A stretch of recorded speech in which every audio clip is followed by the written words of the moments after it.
morning, Qiana. How are Hi, you Suzanne. doing? How are you? Good to see you. Thank you so much for coming. My pleasure. So, when you hear the word alienation, what rises in you? I think the first word that came to mind when I heard it, well, first of all, I had a visceral response to it, right? And I think that what that connotes for me is just this idea of separation, right? Like being intentionally moved out of something. Hmm. And just the pain associated with, feeling alienated from something, right? Because when I think about that, I think about it's something that you wanted to be a part of. It's something that you wanted to be connected to. And for some reason, right, some force is separating you from that. Interesting. No one's talked about it like that today. Yeah. That's and there is pain associated with alienation, right? Is there a way that you experience alienation within your own self?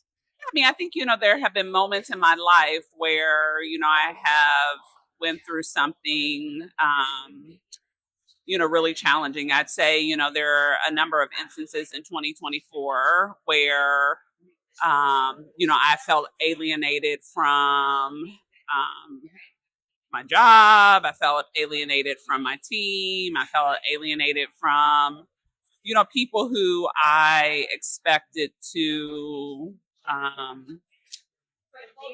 don't know if take care is the right word, but support me and those types of things.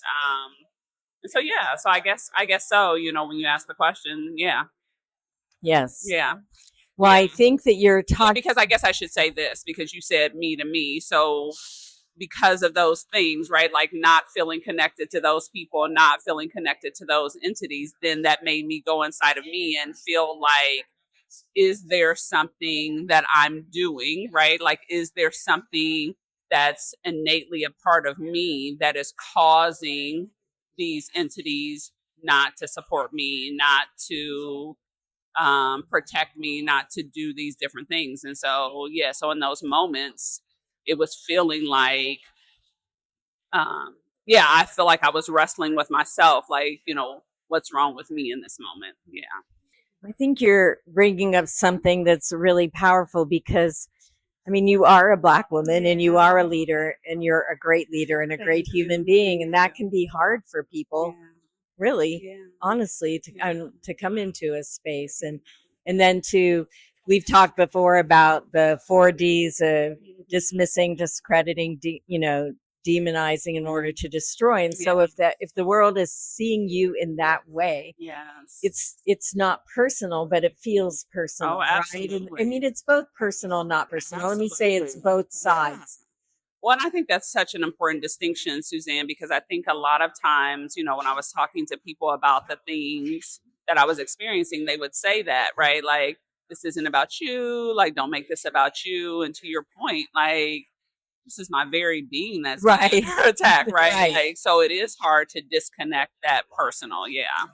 Right. It is personal, but it's being generated personally towards you because of something that's systemic, Yeah. right? And Yeah. so you're not being seen, Right. or what they are seeing, they don't want because it's maybe more than what they're capable of doing. Do you know what I'm saying? So then you become a threat instead of a generative force, right? Yeah. Well, you can see that, right? You can see Right. that in the narratives that people start to construct, right? Right. Because the narratives are so distinctly different from anything you bring to the table, right? Right. Any way that you're showing up, and you're saying to yourself, "How did you get that?" Right? Like, Right.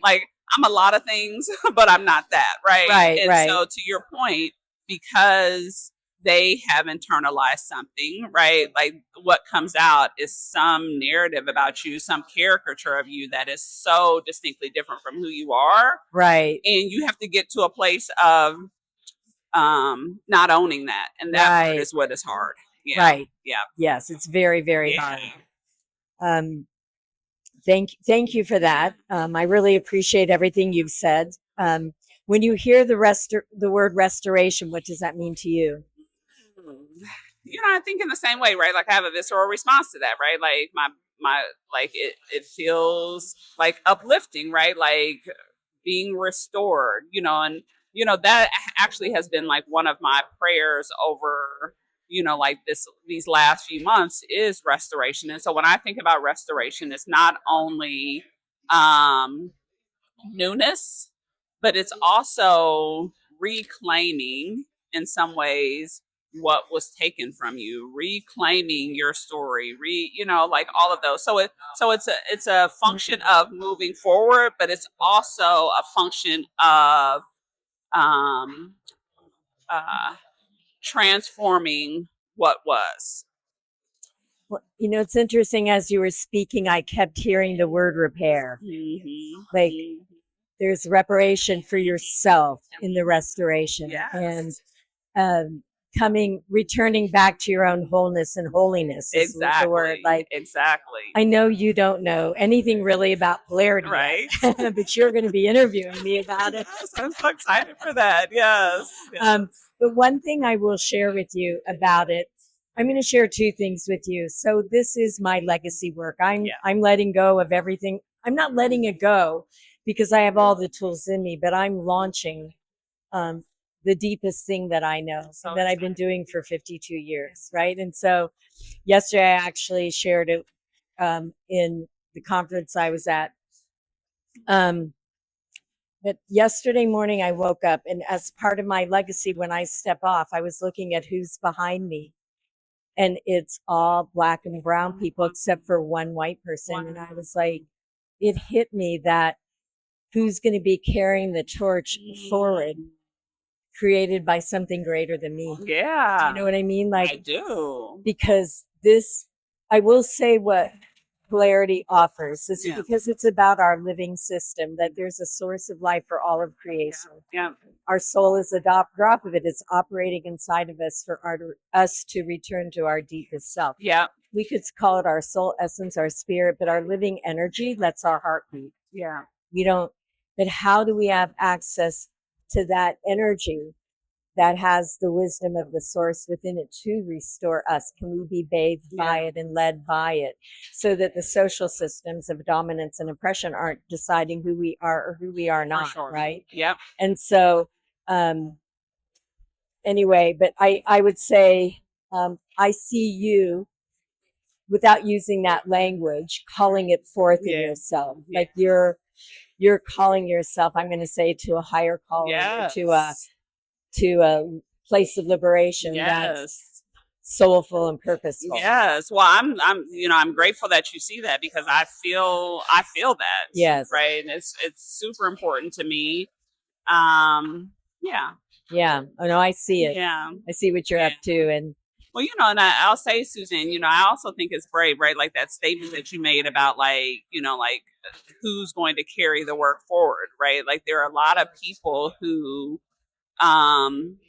would be afraid, right, to, leave a legacy of work or have their successors, right, like largely not look like them, right? And so this notion that you are doing that, right, and it feels unconscious, right? Like it wasn't like because you said, I just happened to look back and I saw that, right? So it wasn't, and so there's something powerful in that, and something for sure that a lot of people should learn from that. I agree. Yes. I mean, I was intentional about having my teaching team be 50%. I remember that. Racially, and I won't hold a class unless I have 50% racial diversity. Now it's 60% people of color.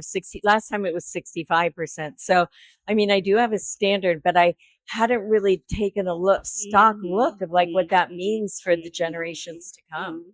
And I do think there's something to learn about that for sure. Yeah, especially in doing it in an authentic way and not a performative way, right? I mean, like we're seeing all over the place, right? People who were performative, right? And those are the people who can scale it back now and say, because of what's happening outside, we're not going to do it anymore. Well, then the thing that you were ever doing was always performative. Right. And I think the fact that you're doing it in a really authentic way matters.